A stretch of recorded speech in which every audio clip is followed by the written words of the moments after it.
Welcome back, everyone. Thank you so much for joining me today. I am Dean with Massabesic Gold and Silver, and today we are going to be looking at the 1899 New Orleans Mint Morgan dollar. The 1899 O has a long history. It's really one of my favorite Morgans, at least from the New Orleans Mint. And previously, according to Bowers, the coin was actually considered quite rare. You didn't really find too many 1899 New Orleans mints out there until it was the late 1940s. I think it was 1947, 48, according to Bowers, that bags of these started getting released. And that continued throughout the 1950s.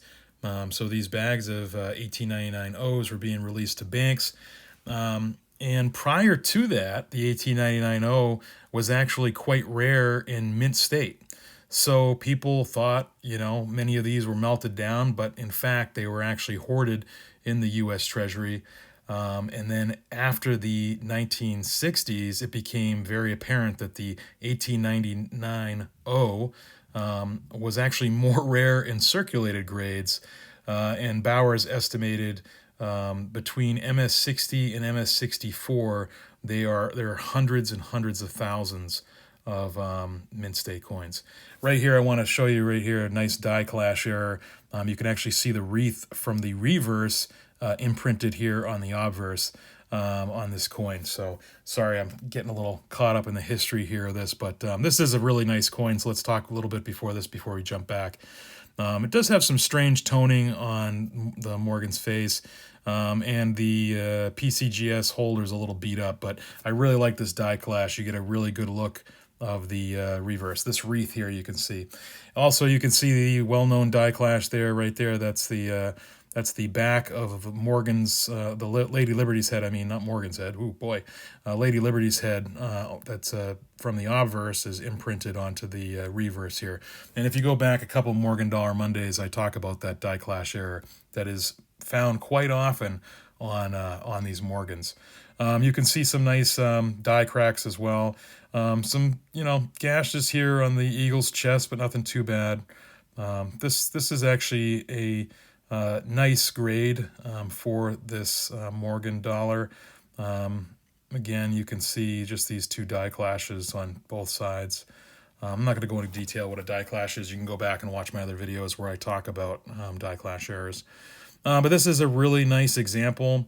Goes back to what I was talking about with Bowers. He was estimating hundreds and hundreds of thousands of these exist in MS60, MS64. Here's a nice MS64 example. The toning is a little strange to me. I don't know if it, it doesn't really help with the eye appeal, in my opinion. I think other people might agree with me, others might not. The next 1899 O here is one of my favorite coins to own. This is just a really, really fine example. I'm not going to tell you the grade because I want you all to kind of, use your own judgment here, kind of guess a little bit, see what you think, see what your eye is telling you. I know it's hard too on the video. I try my best here to show you the coin fully, but again, getting back to what Bowers was saying about these previously thought to be quite rare. Turned out after the 1960s that in mint state, these are considered a common date. Hundreds of thousands of these have been graded over the years. I should check here. Where's my list here? Yeah, in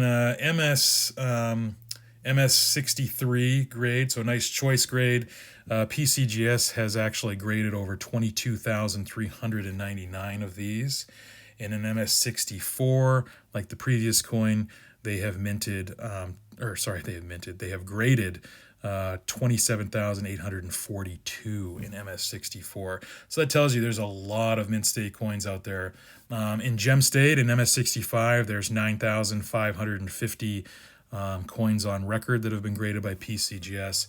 And then in MS66, there's only 1,796 that are on record being graded by PCGS.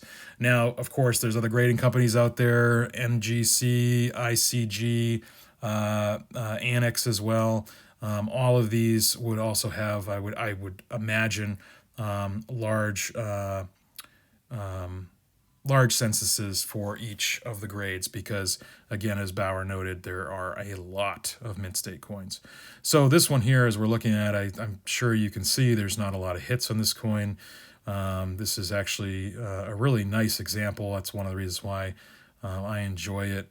I like the O here. It's nice and clean. The eagle is fantastic, especially the chest feathers. They're well struck. There's very little hits.